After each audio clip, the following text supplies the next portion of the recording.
वंश ऋषिभ्यो महादिभ्यो नमो गुरुभ्यः। श्रुतिस्मृतिपुराणानामालयं करुणालयं नमामि भगवत्पादं शंकरं लोक। हम इसलिए चुप हो गए, देखिए आप लोग बोलते भी नहीं।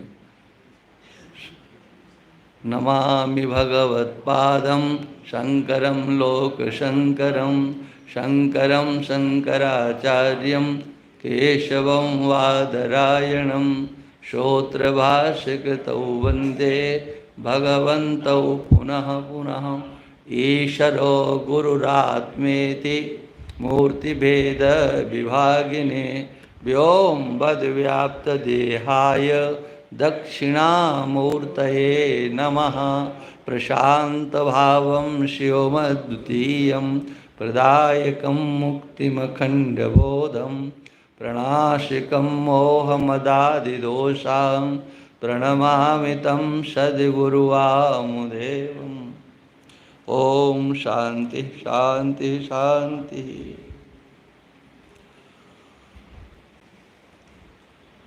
अब हम लोग इस ग्रंथ पर विचार करते हैं। जगत का कारण तीन वादों को उपस्थित किया गया था: आरंभवाद, परिणामवाद और विवर्तवाद। अद्वैतवादियों का विवर्तवाद है, ये समग्र जगत ब्रह्म में रस्सी की तरह से भाषित हो रहा है। ये सर्प जो है उस समय दिखाई नहीं पड़ता जब रस्सी का ज्ञान होता है। ऐसे ही जब तक प्रत्यगात्म स्वरूप परमात्मा का विज्ञान प्रस्फुटित नहीं होता है, तब तक यह जगत सच्चा है, सच्चा है, सच्चा है उसी में भाषित हो रहा है, लेकिन है नहीं। ये ध्यान रखना चाहिए। अभी आप जो सुन रहे थे वह एक पक्ष केवल अन्य मतावलंबियों के सिद्धांत का खंडन करने के लिए इन चार सूत्रों में यह सृष्टि परमाणुओं से है या हमेशा से है या प्रकृति से है या कुछ भी मानो, ब्रह्म से या परमात्मा या ईश्वर से अतिरिक्त जो सृष्टि मानते हैं उन सब का खंडन इसमें कर दिया गया। या जो अन्य प्रकार से मानते हैं बौद्ध इत्यादिक, भगवत्पाद शंकराचार्य भगवान के अध्यास भाष्य से लेकर के इस चतुर्थ सूत्र तत्व समन्वयात तक, ये तो आप संक्षेप में देख रहे हो। इसका विस्तार भाष्यकार भगवान ने भाष्य में किया है और इतनी महत्ता है, इतना गहन है कि भाष्यकार भगवान के शिष्य थे पद्मपादाचार्य। उन्होंने ब्रह्म सूत्र पर भगवत्पाद शंकराचार्य भगवान के भाष्य पर टीका लिखी और शंकराचार्य भगवान को पूरा 4 पादों तक सुनाया था। अध्यास भाष्य पर टीका, फिर 4 सूत्रों पर टीका, और फिर शंकराचार्य भगवान से कहा कि हम जो है तीर्थ यात्रा करने के लिए जाना चाहते हैं। तो वो तीर्थ यात्रा करने के लिए निकले।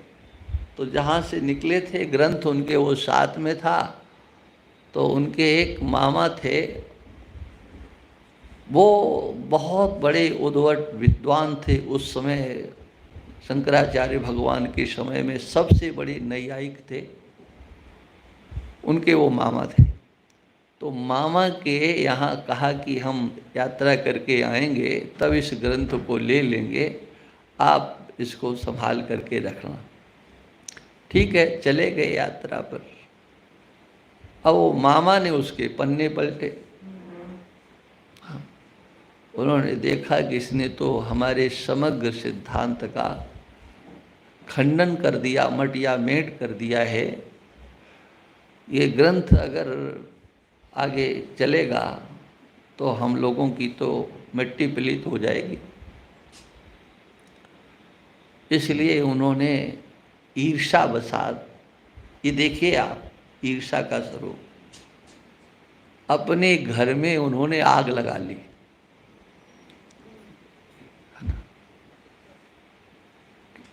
अपना भी नुकसान कर लिया, लेकिन अपने नुकसान से ज़्यादा उन्हें अपने न्याय दर्शन से प्रेम था कि वो जो खंडन किया गया है वो ठीक नहीं है। इतनी ईर्षा कि अपना घर फूंक दिया और उसमें रखा था वो ग्रंथ, वो भी जल गया। लौट करके आए तो बता दिया कि ऐसी ऐसी घटना हो गई।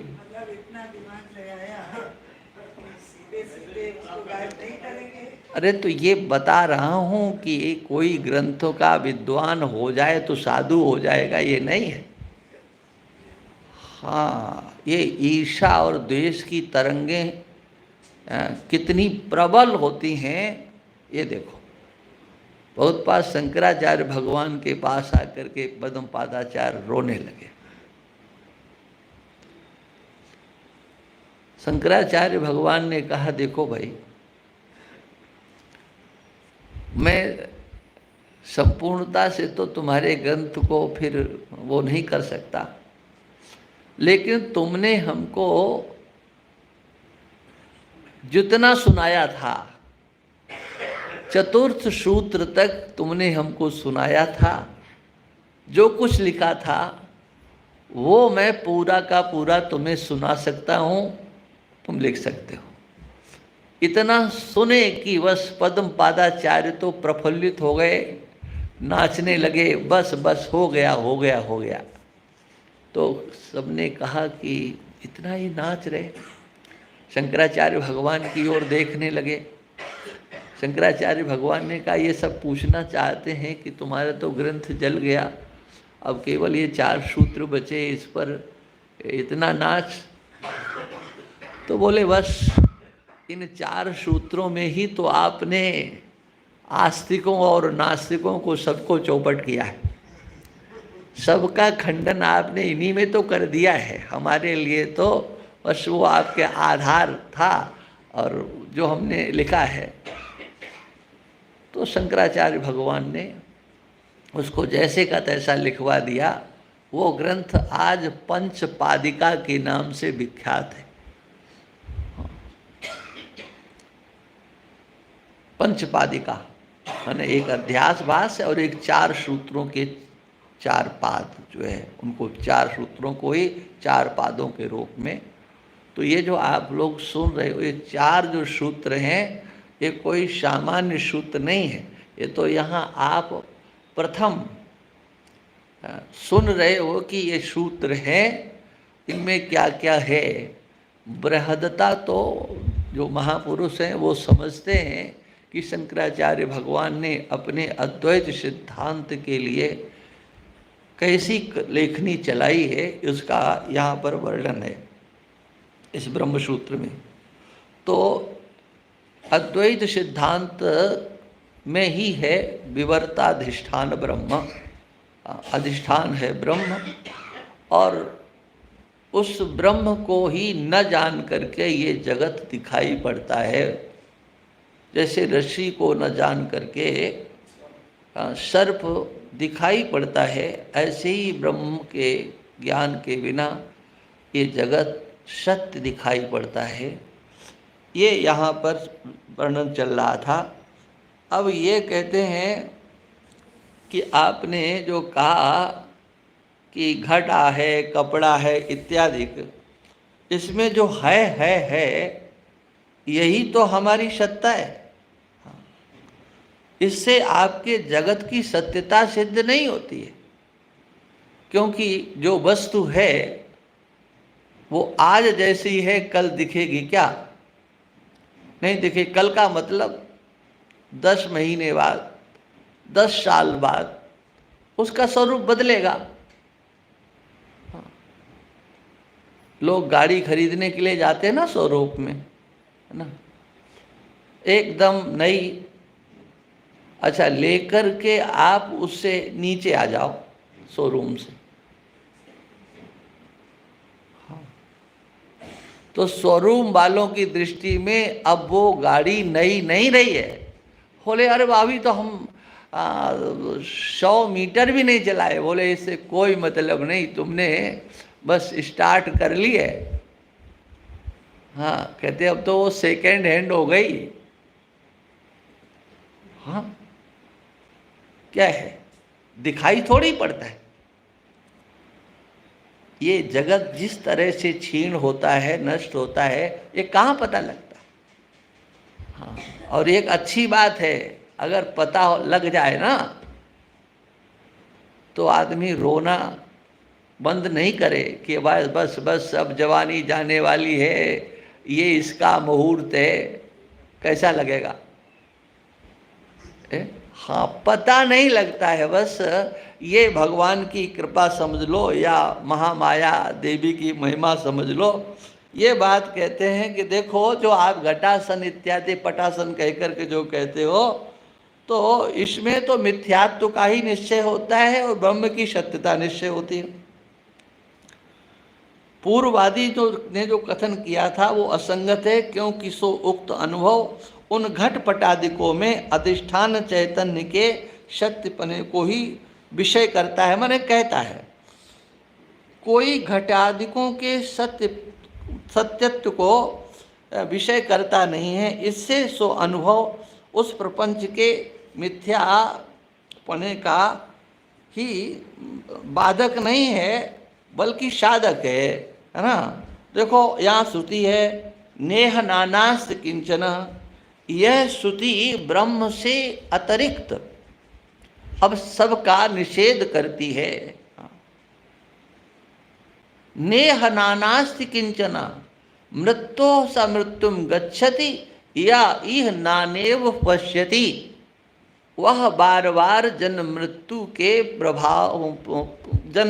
के प्रवाह में पड़ा रहता है, जो यहाँ नानात्व का दर्शन करता है। हाँ, नेह नानास, यहाँ पर कुछ नहीं है। एक कठ भी है, कठ श्रुति भी है, और बृहदारण्यक में भी ये श्रुति आती है। हाँ, ब्रह्म से भिन्न समग्र प्रपंच का निषेध किया गया है। इससे सो प्रपंच स्वतः सत्ता वाला नहीं है। और उस वादी ने, देखो आप लोग जो देख रहे हो ना, हम वही बोल रहे हैं, ग्रंथ वही हमारे पास में है, लेकिन इतना ध्यान रखना कि मैं एक भी अक्षर छोड़ता नहीं हूँ। जो ज़्यादा अक्षर लिखे हैं उनको समेट देता हूँ बस। हाँ, उस वादी ने जो जगत के मिथ्यात्व में प्रमाण का अभाव कहा था, वह भी असंगत है, क्योंकि वाचारंभण विकारो नाम ध्येयम मृतिकेव सत्यम। कह दिया वाणी का जितना भी विकार है वह सब मिथ्या है, वो सब विकारा वाला है। जैसे घड़ा नाम की क्या चीज है, कोई है? आप कहोगे नहीं है। आप घड़े को छू रहे हो कि मिट्टी को? है, मिट्टी को ही तो छूते हो और कहते हो घड़ा छुआ। बाजार से आप क्या खरीद के लाए? मिट्टी की घड़ा। हाँ, लाए तो मिट्टी, कहोगे क्या? घड़ा कहेंगे आप, है ना। इसलिए श्रुति ने कहा वाचारंभणम विकारो नाम ध्येयम।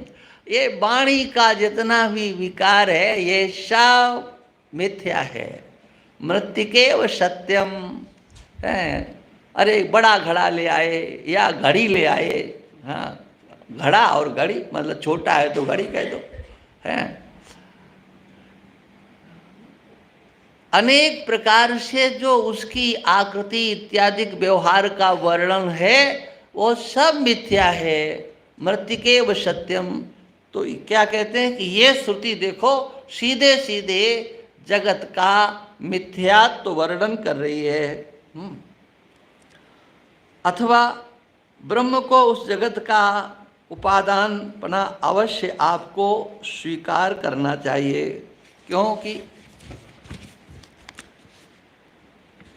श्रुति में कहा गया है यत प्रयंति अविषम विसंति।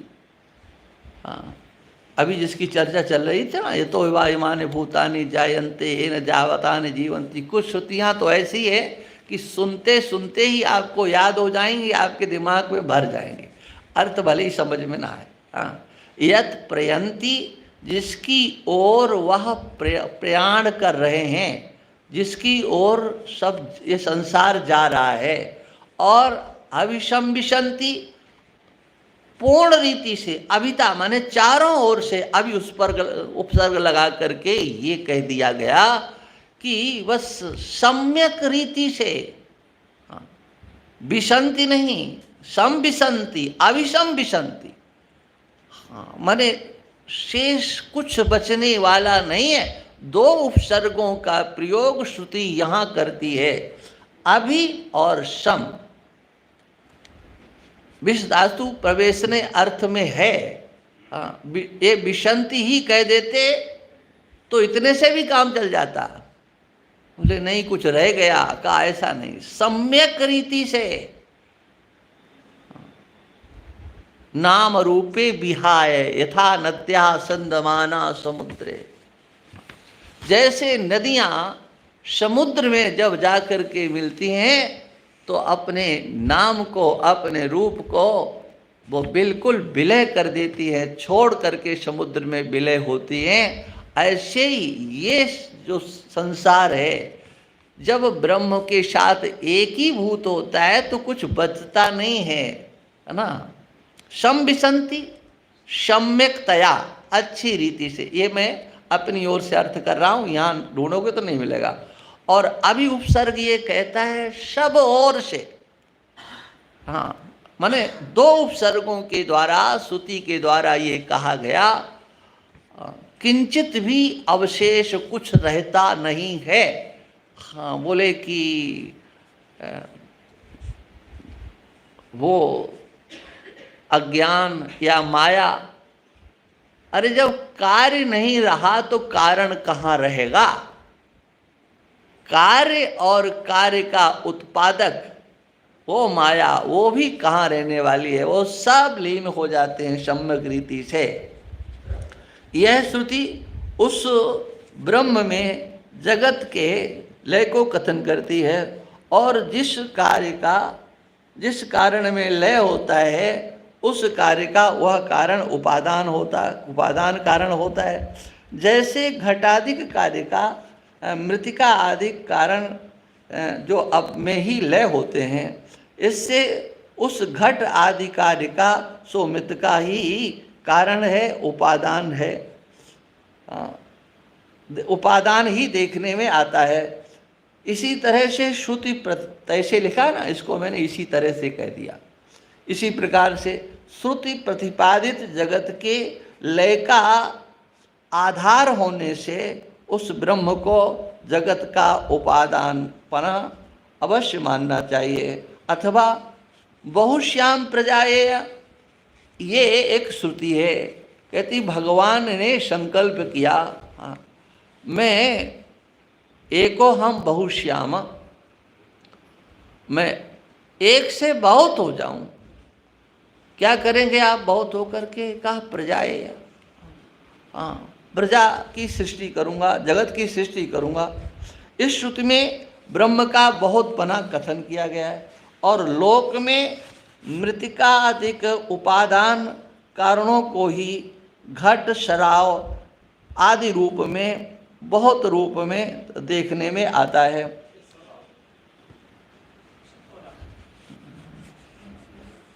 वही मिल लो, ठेका पे समझ मिलती है, और क्या।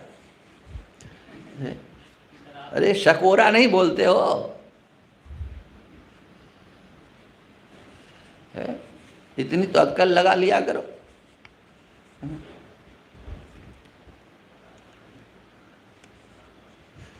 अच्छा, इस कोई ऋचा प्राप्त होती है तो हमारे सर माथे हम मान लेंगे, है ना। तो ये कहते हैं प्रमाण नहीं है। अर्थात किसी भी श्रुति में त्रिगुणात्मक प्रधान को जगत का उपादान कारण कहा नहीं है, किंतु इतना कहा गया है आत्मनः आकाशः संभूतः, आत्मा से आकाश उत्पन्न हुआ। एक बार अमृतसर में ही थे तो हमने इसको अपने ढंग से अर्थ वहाँ कर दिया। अपने ढंग से तो क्या, तर्क का बल था और जो है श्रुति सामने थी। तो अब वहाँ जब वेदांत ही बोलना है तो दया मया तो करना नहीं। तो मैंने कहा कि आत्मा से ही ये समग्र संसार उत्पन्न हुआ है और और उसमें लिखा हुआ है, ऐसा नहीं, तस्माद वा ये तस्माद आत्मनः आकाशा संभूता। 2 बार भगवान श्रुति भगवती कहती है तस्माद, तो तस्माद से माने उससे, है ना, और ए तस्माद माने इससे, है ना। एक ही मंत्र में श्रुति, अब देखो ग्रंथ छूट जाएगा लेकिन बात बहुत अच्छी है। तस्माद वा ए तस्माद, आप चाहे उससे कहो या इससे कहो। तो मैंने कहा इससे माने क्या होगा, है ना। तो वो वही होगा जो श्रुति ने कहा, है ना। हम दूसरे के सिद्धांत नहीं, ये भी आप समझ लीजिए। ये जो अद्वैत भगवान ने तो श्रुति सिद्धांत की स्थापना की है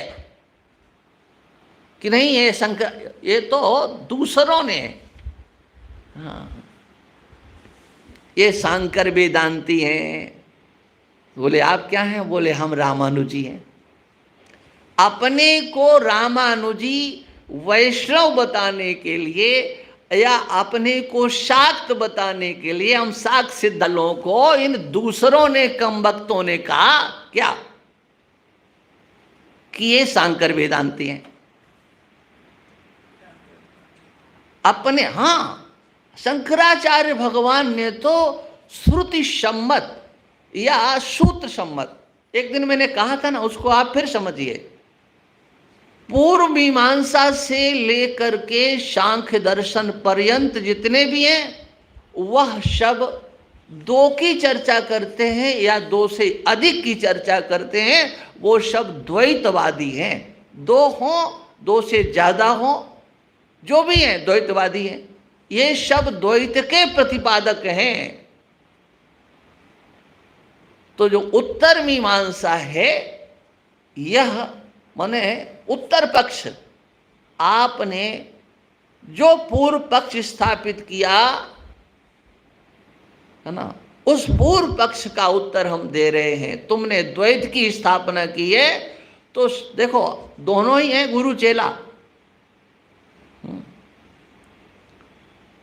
पूर्व पक्ष की स्थापना करने वाले जैमिनी, जैमिनी और व्यास जी के शिष्य,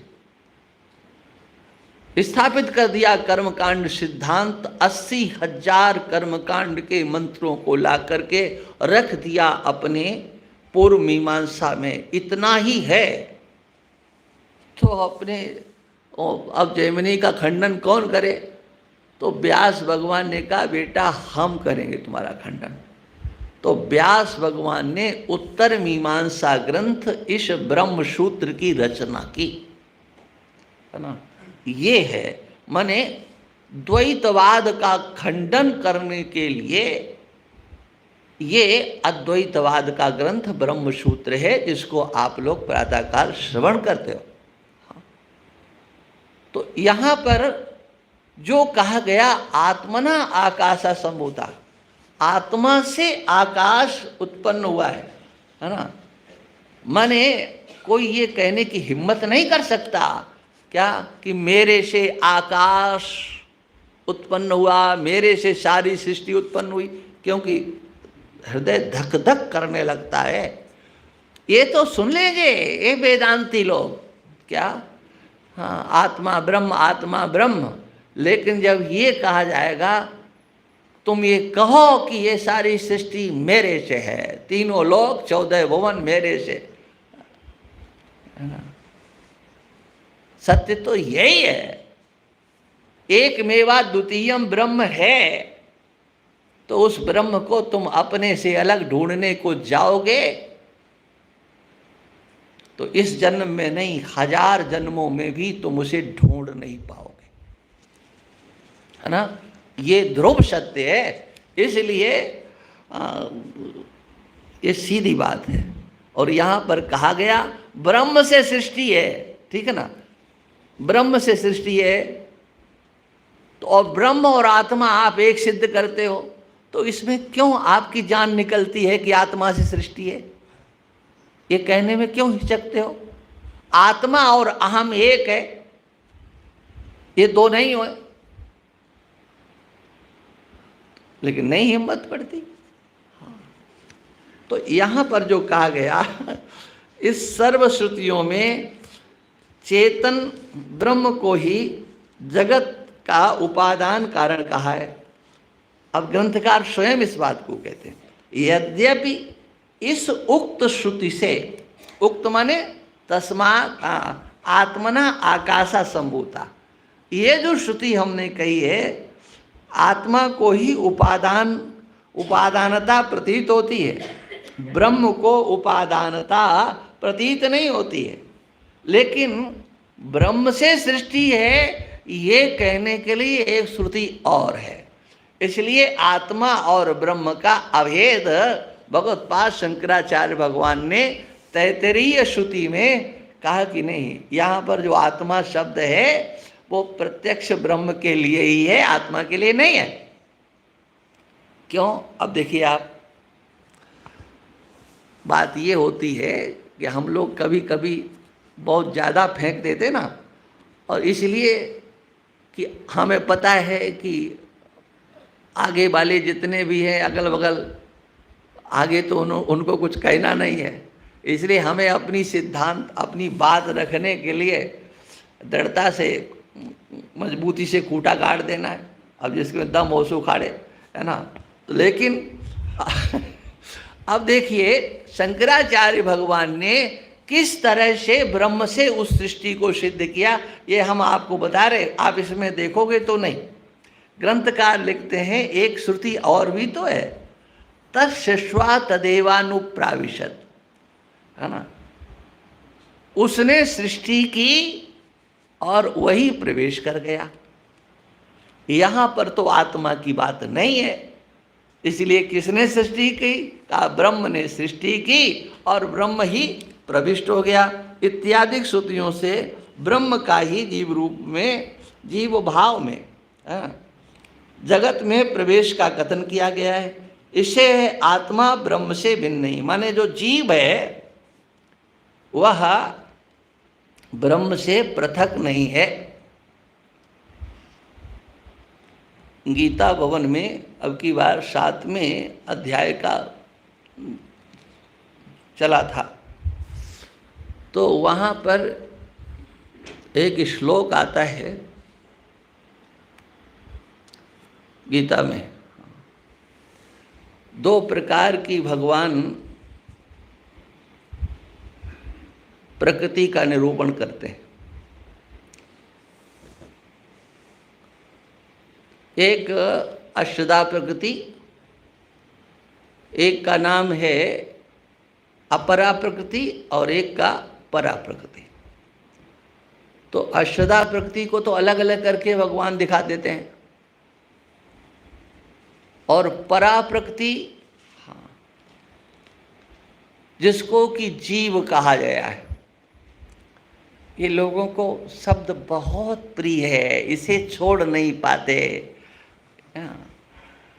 इतनी मतलब इस शब्द से आत्मीयता है कि नहीं नहीं, अरे महाराज वो ब्रह्म तो मना एटम बम है, हम तो मर जाएंगे, अपना तो ये जीव ही जो है ना, यही हमारे प्राण बचा रहा है ना? अविचार, है ना। और मैंने वहां पर कहा, हमने कहा देखो इस जीव की महिमा को ईश्वर से बढ़कर के और कौन जान सकता है। और भगवान ने यहां पर कहा ययेदं धारते जगत, जिसने यहां पर एक वचन का भगवान ने प्रयोग किया है याद लक्ष्मण की नहीं? हाँ, यया, जिसने समग्र जगत, जो समग्र सृष्टि को आश्रय दिया हुआ है, एदम यया इदम धारते जगत। और भगवान कहने में हिचके नहीं, जीवभूताम महाबाहो, जो जीवत स्वरूप से जिसको कहा जाता है, एक वचन का प्रयोग किया। हाँ, एक जीव है, जीव नाना है ही नहीं। अब वो कैसा है? जिसने समग्र स्थावर जंगम सृष्टि को धारण करके रखा हुआ है। यहां पर जीव का अर्थ ब्रह्म नहीं होगा तो होगा क्या? लेकिन पढ़ना है, विचार नहीं करना है ना। किंतु सो ब्रह्म ही आत्मा रूप है, इससे आत्मा जगत का उपादान कारण, ये जो कहा है, इस कहने से वो ब्रह्म ही उपादानता सिद्ध होती है कि जो आत्मा है सो ब्रह्म है, जो ब्रह्म है सो आत्मा है। अथवा अब ये सांख्यवादियों का खंडन चल रहा है, हाँ, तदैक्षत सो अकामयत बहुश्याम प्रजाएय। उसने ईक्षण किया, ईक्षण किया माने विचार किया। हाँ, उसने इच्छा की, है ना, मैं बहुत हो जाऊं और तत्सृष्ट्वा। तो अभी आपने कर्ता का लक्षण पहले पढ़ा था, क्या था? कर्ता की कौन होता है? हाँ, उल्टा बोल रहे हो। ज्ञान हो, इच्छा हो और प्रयत्न हो, है ना। तो यहां पर इन श्रुतियों को अलग अलग एक करके कहा जा रहा है। तदैक्षत, उसने विचार किया, है ना, उसने इच्छा की, अकामयत, उसने इच्छा की। हाँ, और फिर तत्सृष्ट्वा, उसने सृष्टि की और वही प्रविष्ट हो गया। ये क्या? ये जो कर्ता का लक्षण सिद्ध किया है, कर्ता उसे कहेंगे जिसमें ज्ञान, इच्छा और यत्न हो तदनुसार, है ना, उसको कर्ता कहेंगे। और वही ईश्वर होता है, वही ब्रह्म होता है। ये यहाँ पर चर्चा आती है। बहुश्याम प्रजाए, है ना, श्रुतियों में बहुत रूप होने के कारण ईक्षण कर्तापना तथा कामना का करने वाला एक कथन किया गया है। उससे उस ब्रह्म को ही उपादानता सिद्ध होती है, उस प्रधान को उपादानता सिद्ध नहीं होती है। क्योंकि पहली बात कि उसमें ईक्षण पनाई नहीं है, वो तो जड़ है। क्योंकि ईक्षण कामना का कर्ता चेतन को ही कहा जाएगा। जड़ धर्म, जड़ का धर्म होता नहीं है। और सो तुम्हारा प्रधान तो जड़ है। इससे प्रधान में, सो प्रधान माने प्रकृति में ईक्षण कामना करता ये संभव नहीं है। इससे ब्रह्म को ही जगत का उपादान पना है, उस प्रधान को नहीं है। यह सिद्ध हुआ। अथवा जैसे माया उपहित ब्रह्म को जगत का उपादान संभव है, ऐसे ही जगत का कर्ता भी उस माया उपहित ब्रह्म को संभव है। सो पूर्व हम कथन करके आ गए हैं। माया उपहित ईश्वर के ज्ञान, इच्छा, प्रयत्न, यह तीनों जन्य होते हैं, लेकिन अनित्य भी होते हैं। हाँ, जो आपने शंका किया था ना कि नित्य होते हैं कि अनित्य, ये हमेशा के लिए नहीं होते हैं, ये अनित्य होते हैं। सो ज्ञान इच्छा प्रयत्न का आश्रयपना यद्यपि निर्विकार शुद्ध ब्रह्म को संभव नहीं है, तथापि उस माया उपहित ब्रह्म, माया है उपाधि जिसकी, ऐसा समझ लो। माया उपहित ब्रह्म का अर्थ है माया है उपाधि जिसकी, उनका आश्रय, उसको आश्रय पना संभव है। इस कारण से माया उपहित ब्रह्म को ही